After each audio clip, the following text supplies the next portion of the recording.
जय श्री कृष्णा बच्चों। आज हम पढ़ रहे हैं पर्यावरण अध्ययन का कक्षा 5 का 5वां पाठ आओ खेले खेल।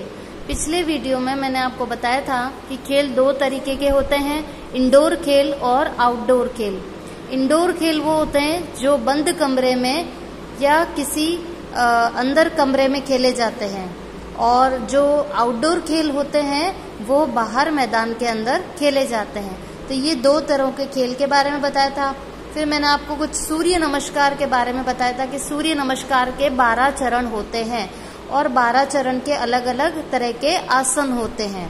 आज हम इसमें कुछ योग के बारे में पढ़ रहे हैं। कुछ योगासन यहाँ पे हैं, जैसे पहला है ताड़ासन, दूसरा है पद्मासन, तीसरा है पवन मुक्तासन और चौथा है सूर्य नमस्कार।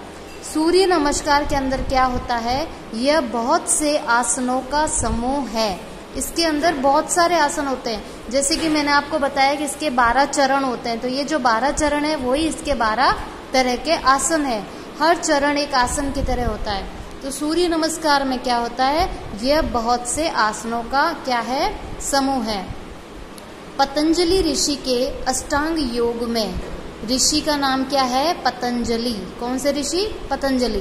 पतंजलि ऋषि के अष्टांग योग, अष्टांग का मतलब होता है 8, अष्टांग का मतलब 8 योग में यम, नियम, आसन, प्राणायाम, प्रत्याहार, धारणा एवं समाधि का समावेश है।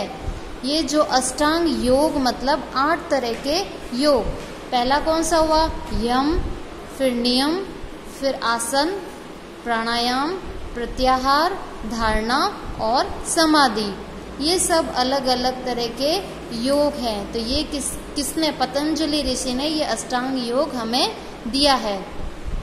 और ये विद्यार्थियों के सर्वांगीण विकास के लिए ध्यान अति आवश्यक है। इससे जीवन जीने की कला का विकास होता है। देखो, जब आप विद्यार्थी जीवन में हो तो आपको कई चीज़ों का यहाँ पे ध्यान रखना चाहिए कि आपको अच्छे खाने की जगह आपको अपने खाने पर भी ध्यान देना चाहिए, खेलने की जगह आपको खेलने में भी ध्यान देना है, और पढ़ाई की जगह आपको पढ़ाई में भी ध्यान देना है। तो आपको अपना सर्वांगीण विकास करना है। सर्वांगीण विकास का मतलब क्या हुआ, चारों तरफ से आपको हर क्षेत्र में विकास करना है। तो उसके लिए ध्यान अति आवश्यक है। ध्यान का मतलब होता है आपको पद्मासन की मुद्रा में बैठ जाना है और आंखें बंद करना है, और शांत दिमाग से आपको किसी चीज का चिंतन करना होता है। तो ध्यान के लिए अति आवश्यक है, और इससे जीवन जीने की कला का विकास होता है। अगर आप अपना कुछ समय ध्यान के लिए निकालेंगे तो आपके अंदर क्या होगा, आपके अंदर जीवन जीने की कला का विकास होगा। आपका दिमाग कैसा हो जाएगा, शांत। जब आप शांत दिमाग से होंगे तब आप कुछ अच्छी बातें सोच पाएंगे। जीवन के प्रति सकारात्मक दृष्टिकोण विकसित होता है। योग शारीरिक, मानसिक, बौद्धिक, आध्यात्मिक विकास में भी सहायक होता है। जो योग होता है ना, अब देखो, जब हम ध्यान करेंगे तो हमारे अंदर क्या होगा, जीवन जीने की कला आएगी। हम एकदम शांत रहेंगे तो चीज़ों को अच्छे से सोच पाएंगे, और जीवन के प्रति क्या होगा, हमारा सकारात्मक दृष्टिकोण विकसित होता है। नहीं तो क्या होता है, देखो, दो तरह के दृष्टिकोण होते हैं। एक तो ये सकारात्मक और एक होता है नकारात्मक दृष्टिकोण। सकारात्मक में क्या होता है कि हमें हर बात को सही रूप में सोच पाते हैं कि हाँ, हर उस चीज को हम सही दृष्टि से देख पाते हैं कि ये सकारात्मक है। कुछ बातें क्या होती है, कुछ लोग क्या होते हैं, सीधा उल्टा ही सोचते हैं, नेगेटिव सोचते हैं। नकारात्मक को होते हैं नेगेटिव, तो वो उल्टा ही सोचेंगे। नहीं, अपन किसी पक्ष के इस पक्ष को देखेंगे तो नकारात्मक सोच करने वाले उस पक्ष के दूसरे पक्ष को देखेंगे। तो ये जीवन के प्रति क्या होते हैं, दो तरह के दृष्टिकोण। लेकिन अगर हम ध्यान करेंगे, घर में बैठकर ध्यान में अपना समय लगाएंगे, तो शायद हमारा भी दृष्टिकोण कैसा हो जाएगा, सकारात्मक हो जाएगा। और योग से क्या होता है, शारीरिक, मानसिक, बौद्धिक, आध्यात्मिक विकास में भी सहायक होता है। आपका शरीर का विकास होगा, मानसिक यानी आपके मन का विकास होगा, आपकी सोच में बदलाव आएगा, बौद्धिक में आपकी बुद्धि का भी विकास होगा। और आध्यात्मिक का मतलब होता है अध्यात्म, जो कि हम ईश्वर के प्रति सोच रखते हैं। तो शरीर का भी, मन का भी, बुद्धि का भी और हमारा जो आध्यात्मिक विकास है, जो हमारे संस्कार है, जो हमारे ईश्वर के प्रति श्रद्धा है, भाव है, तो इनका भी हमारे अंदर क्या होगा, विकास होगा। तो जब आप प्रार्थना स्थल पे जाते हैं उस समय अगर आपको योगासन करवाया जाए तो वो योगासन करने के पश्चात आप कैसा महसूस करते हैं? तो जब आप कोई योगासन करेंगे तो क्या होगा, आपके शरीर में ऊर्जा का संचार होगा। आप कैसा फील करेंगे कि हाँ, हमारे अंदर कुछ ऊर्जा प्रकट हो रही है। आप अपने आप को ऊर्जावान महसूस करेंगे। तो स्वामी विवेकानंद ने कहा था कि सर्वप्रथम हमें नवयुवकों को बलवान बनाना चाहिए। क्या कहा था विवेकानंद जी ने कि सर्वप्रथम यानी सबसे पहले हमारा काम क्या है कि हमें नवयुवकों को बलवान बनाना चाहिए। बलवान मतलब ताकतवर बनाना चाहिए। और योग एवं खेल मनोरंजन के साथ शरीर को सुगठित, स्वस्थ, सुडौल एवं सुंदर बनाते हैं।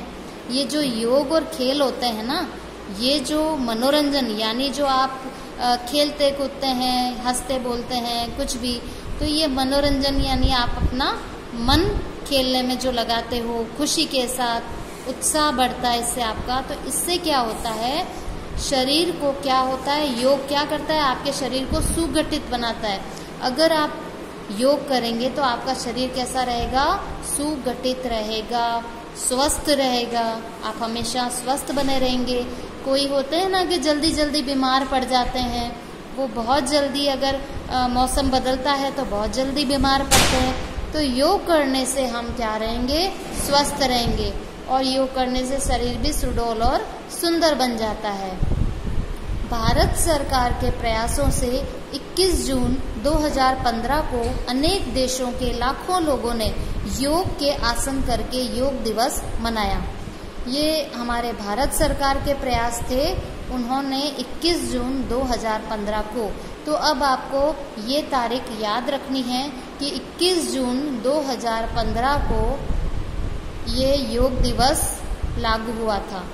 तो योग दिवस को अनेक देशों के लाखों लोगों ने, हम किस देश में रहते हैं, भारत देश में, तो भारत देश के अलावा भी जो बहुत सारे अलग अलग देश हैं, वहाँ के लाखों लोगों ने योग के आसन करके योग दिवस मनाया। तो आज भी हर वर्ष, प्रति वर्ष जब भी 21 जून आता है तो 21 जून को हम योग दिवस के रूप में मनाते हैं। आजकल विदेशों से अनेक लोग हमारे देश में योग सीखने आने लगे हैं। आजकल क्या होता है, जो विदेश में वहाँ के लोग हैं ना, वो हमारे देश में योग सीखने के लिए आते हैं, क्योंकि हमारे यहाँ पे बहुत योग कला सिखाई जाती है बहुत अच्छे तरीके से। तो विदेशों के लोग भी आकर्षित हुए हैं हमारे देश के योग कला से, और वो हमारे देश में योग सीखने आने लगे हैं।